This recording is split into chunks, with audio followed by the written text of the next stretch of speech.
Effectivement, Arnaud, on ne bouge pas pour encore un petit quart d'heure. Peut-on se passer des primaires donc sur notre plateau de La Voix est libre aujourd'hui avec Philippe Baumel, député PS de Saône-et-Loire, Christine Robin, conseillère régionale de Saône-et-Loire UDI, Catherine Hervieux, vice-présidente Europe Écologie du Grand Dijon et Éric Gentil, conseiller régional de Lyon pour les Républicains. On a déjà évoqué un certain nombre de sujets. On l'a dit au début, certains voient les primaires comme une façon de rapprocher, d'impliquer les citoyens dans la vie politique. Est-ce que c'est vrai? Est-ce que c'est pas à double tranchant? Philippe Baumel, c'est par vous que je commence. L'élan de la primaire PS en 2011. Aujourd'hui, un désaveu toujours plus fort des politiques pour beaucoup de citoyens, une montée du Front National. Est-ce que la primaire, ça marche pour ça finalement? En tous les cas, ça marche quand on veut donner un sens politique à une élection. C'est ça qui est important. C'est de donner la capacité à tous les citoyens de savoir précisément sur quoi ils votent, quel est le projet qui va les rassembler ou pas. Alors après, ils ont évidemment dans la main ce contrat qu'ils ont passé finalement avec un candidat et ça donne la capacité évidemment de faire l'analyse. Et il est vrai qu'aujourd'hui, le décalage est considérable. Mais après tout, c'est aussi la rançon d'une vie démocratique. Donc moi, je ne suis pas scandalisé par le fait que le citoyen ait cette capacité de tri. Ce qui m'inquiète beaucoup plus, c'est les circonstances d'aujourd'hui qui vont présider à la fois à cette primaire et à cette présidentielle. C'est-à-dire évidemment que nous sommes dans une situation extraordinaire où jamais dans ce pays il y a eu autant de dévalorisation des acteurs politiques, quels qu'ils soient, que ce soit les principaux partis démocratiques, que ce soit une forme de désespoir par rapport à ce qui n'a pas pu être tenu. Et on est dans une circonstance extrême où finalement on voit aussi monter comme jamais une extrême droite qui devient un vrai danger pour la République elle-même. Donc il y a une circonstance exceptionnelle qui demande dans tous les camps une cristallisation forte pour être en capacité à la fois de défendre la République et de trouver le meilleur projet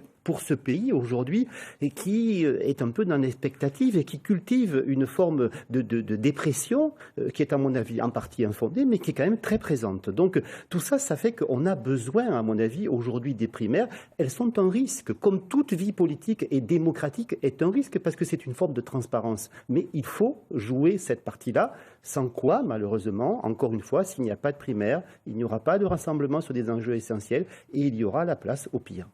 Éric Gentil, certains ont joué tout sauf Sarkozy la dernière fois. Nicolas Sarkozy envisage de participer à la primaire.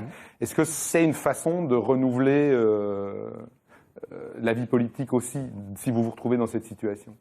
De toute façon, ce sont les électeurs qui décideront du candidat. Mais dans ce cas-là, est-ce que la primaire est un outil de rénovation, de rapprochement et de démocratisation? Mais je pense que la primaire est un outil intéressant, mais si nous en sommes arrivés là aujourd'hui, c'est parce que depuis 30 ans, droite ou gauche, les personnes ont été élues sur des programmes et ne les ont pas mis en application. Et en 2017, c'est notre dernière chance.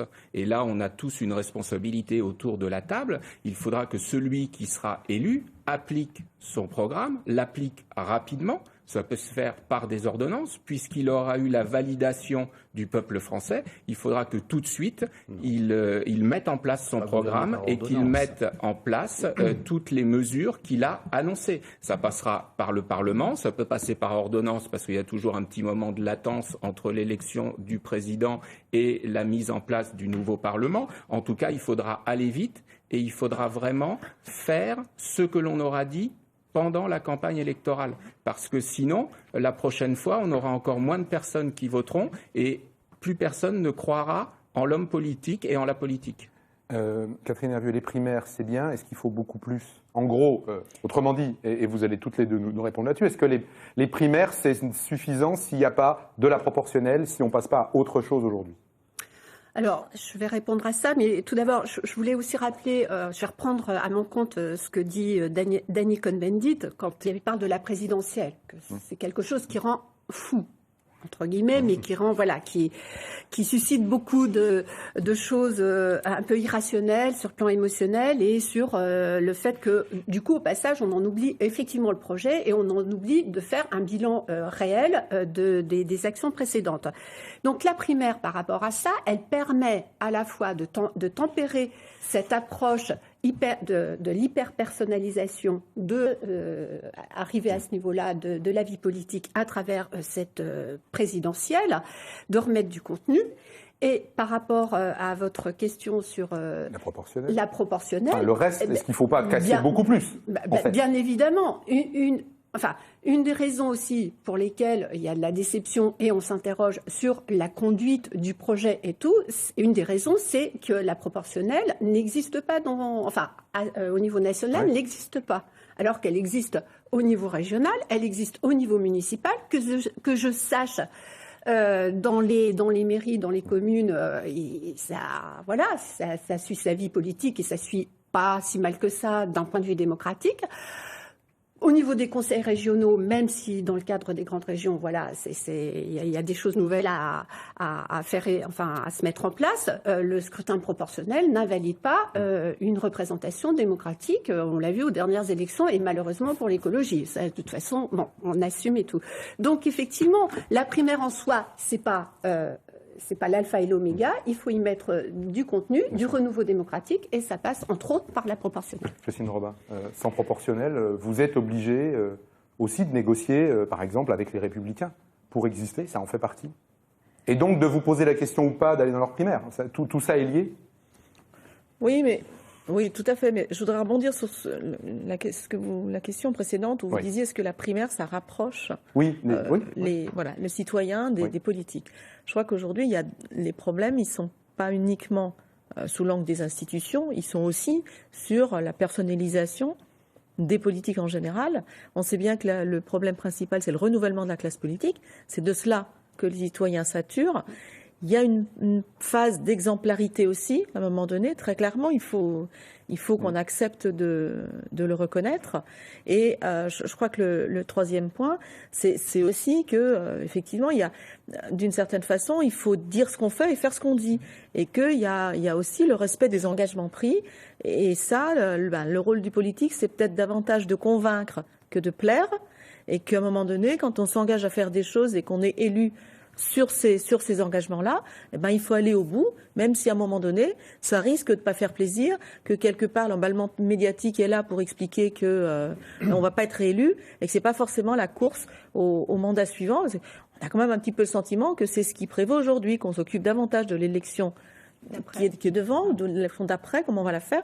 Et ça ouvre la porte à tous les arrangements entre les partis, parce que bien évidemment, on sait que pour être élu dans nos systèmes d'institutions, il faut rassembler plus large, et forcément, il faut des accords de circonstances.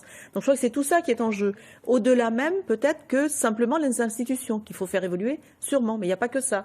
Il y a aussi une façon dont on exerce quelque part la politique en France. Est-ce qu'on ne pourrait pas l'exercer d'une autre manière si, par exemple, le mandat de président était unique, par exemple, donc on n'aurait pas ce type de questions, s'il y avait de la proportionnelle dans les élections législatives, qui du coup ferait que la primaire se passerait différemment, puisqu'on n'aurait pas à prendre en compte un certain nombre de choses qui vont venir derrière.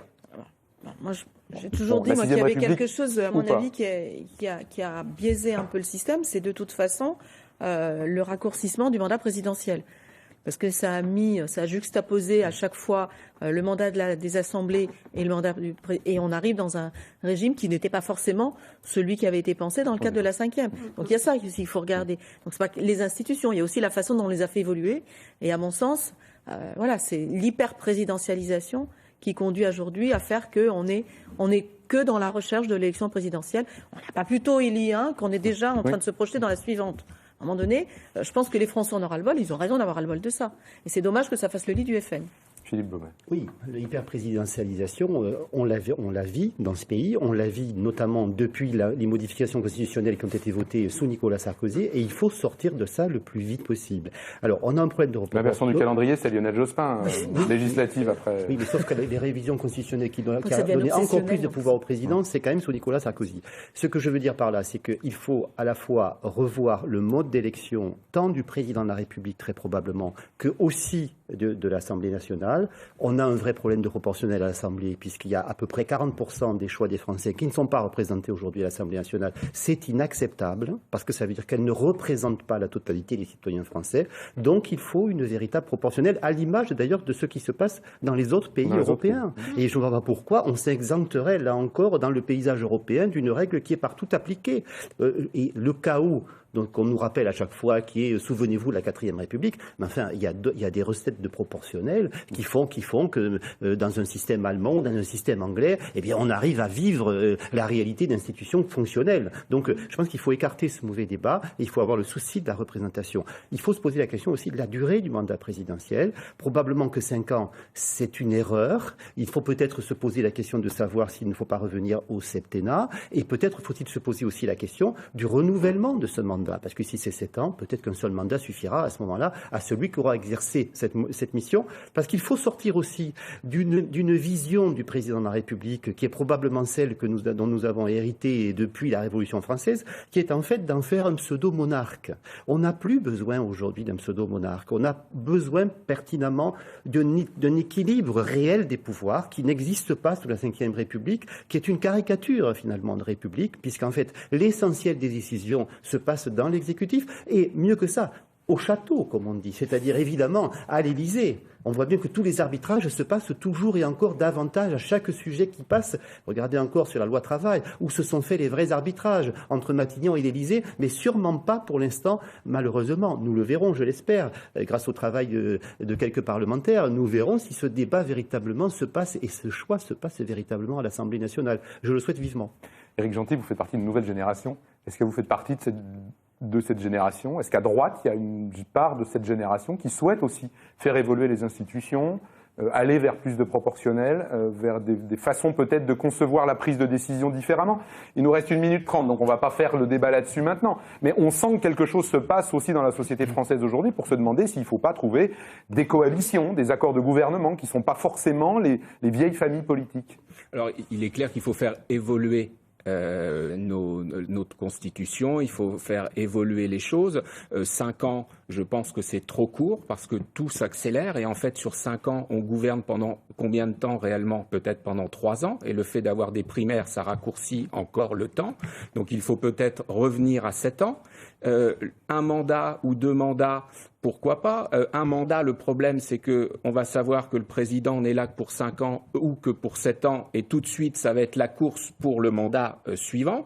Bon, par contre, moi, je serais assez favorable de limiter dans le temps les mandats, c'est-à-dire à 3 mandats maximum, et puis également diminuer le nombre de parlementaires. Je ne dis pas ça de façon démagogique, mais je pense que nous avons trop de sénateurs et trop de députés. La proportionnelle le permettrait assez facilement, alors, d'ailleurs. Ça peut le permettre, mais certains veulent aussi rajouter des députés si on rajoute de la proportionnelle, parce que je crois également, moi, beaucoup à un homme, un territoire, plutôt qu'à la proportionnelle. Bon, ce sera un autre débat. Catherine Hervé, vous avez demandé la parole, mais on n'a plus de temps. C'est terminé, je suis vraiment désolé. Allez, en quelques secondes alors. Non, je pense qu'il faut découpler la fonction présidentielle, en faire une fonction symbolique, et puis que le gouvernement soit issu vraiment des élections législatives comme dans les pays européens. Ça nous donne envie d'un autre débat sur une autre république peut-être. On fera ça une autre fois. En attendant, samedi prochain, le rendez-vous, c'est sur les rapports tumultueux entre Dijon et Besançon. Bon week-end, au revoir.